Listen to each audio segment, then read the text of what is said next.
Assalamualaikum warahmatullahi wabarakatuh. Alhamdulillah, pada hari ini saya akan membahas tentang mata kuliah Philosophy of Economic. Sebelumnya mari kita awali dengan baca basmalah. Bismillahirrahmanirrahim.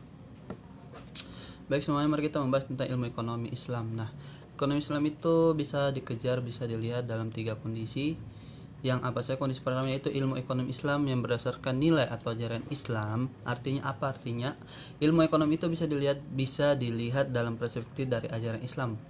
Itu berdasarkan dari sumber utama hukum Islam, yaitu dari Al-Quran, hadis, yang meskipun nanti dalam perkembangannya bisa dilihat juga dari ijma qiyas. Ya, ijma dan biasa di sumber ada Al-Quran, hadis, ijma dan qiyas itu jika dilihat dari nilai atau ajaran Islam. Nah, sebagai contoh dalam konteks ini, misalnya ajaran Islam mengajarkan kepada kita bahwa kita semua untuk tidak menimbun bahan pokok. Gimana isu yang berkembang atau tetap dan berkembang bahwa di tengah demi komplit ini masih banyak oknum-oknum yang melakukan penimbunan bahan pokok sehingga terjadi kelangkaan barang di pasar yang mengakibatkan naiknya harga-harga barang di pasar. Nah, dan ini adalah contoh larangan untuk menimbun barang, dan ini berkorelasi atau berhubungan dengan nilai-nilai Islam atau ajaran Islam. Berikutnya yang kedua adalah ekonomi Islam sebagai suatu sistem. Artinya apa? Artinya bukan sebuah sistem, sebuah negara, tetapi lebih kepada sistem perekonomian sebagai sistem sebagaimana dulu pernah dipraktikkan oleh para nabi, yaitu Nabi kita Muhammad SAW dan para sahabat, di mana ekonomi Islam diterapkan di dalam praktek-praktek kehidupan baik secara sebuah negara. Dan ini sebenarnya kalau kita lihat di perkembangannya dunia, sistem ekonomi dunia, kita akan pernah mengenal sistem ekonomi kapitalis, kita pernah mengenal ilmu sistem sosialis. Ayo kita pernah mengenal sistem ekonomi sosial kapitalis dan sistem ekonomi yang lainnya.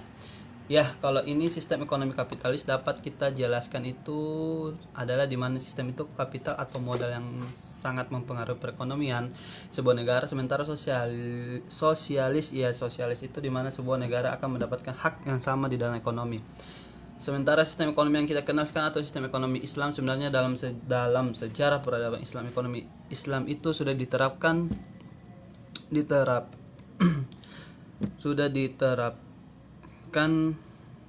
pada zaman sahabat. Jadi ekonomi sebagai suatu sistem ini sebenarnya bukan suatu hal yang baru ya, karena sebelum lahirnya sistem ekonomi kapitalis, sebelum lahirnya sistem ekonomi sosialis, yang seru hal itu udah ada sistem ekonomi Islam. Perkembangannya peradaban ekonomi Islam itu melahirkan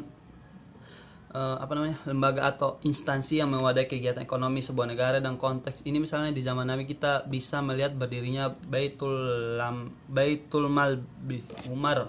Itu adalah lembaga di mana yang mengurusi APBN sebuah negara, anggaran pembelanjaan sebuah negara dalam era modern seperti ini.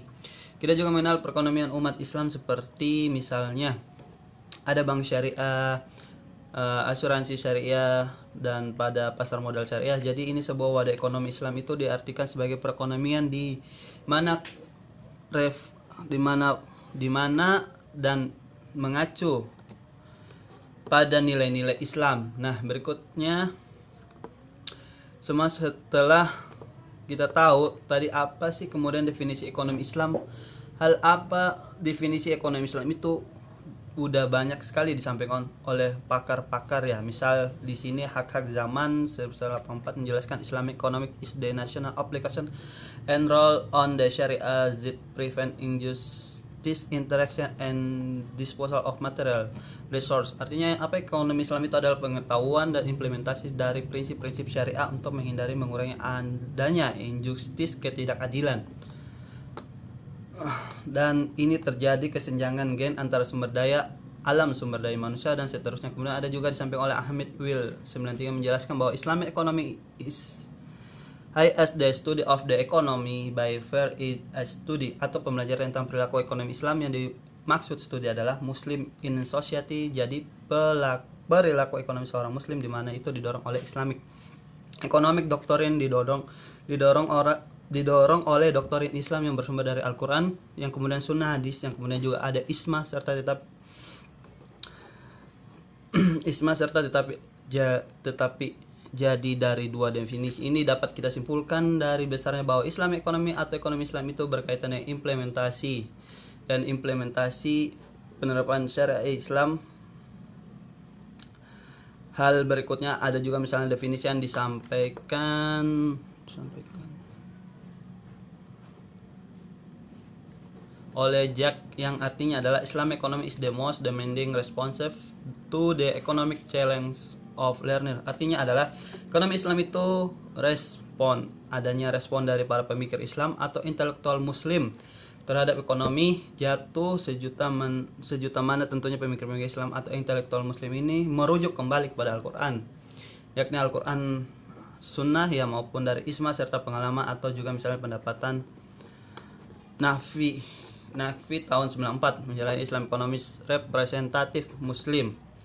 Oh iya, Islam ekonomi Islam itu adalah perilaku representasi dari perilaku seorang muslim kinestetik kaum muslim sensitif dalam sebuah kelompok massa masyarakat. Sementara kultur disebabkan Purnama menjelaskan definisi ekonomi Islam itu adalah akumulasi dari sejarah, kemudian imperial itu pengalaman dari teorical teori di mana itu membahas atau menganalisis tentang human ancestor ini yang berkaitan yang membahas tentang manusia dan kebutuhan untuk manusia ini.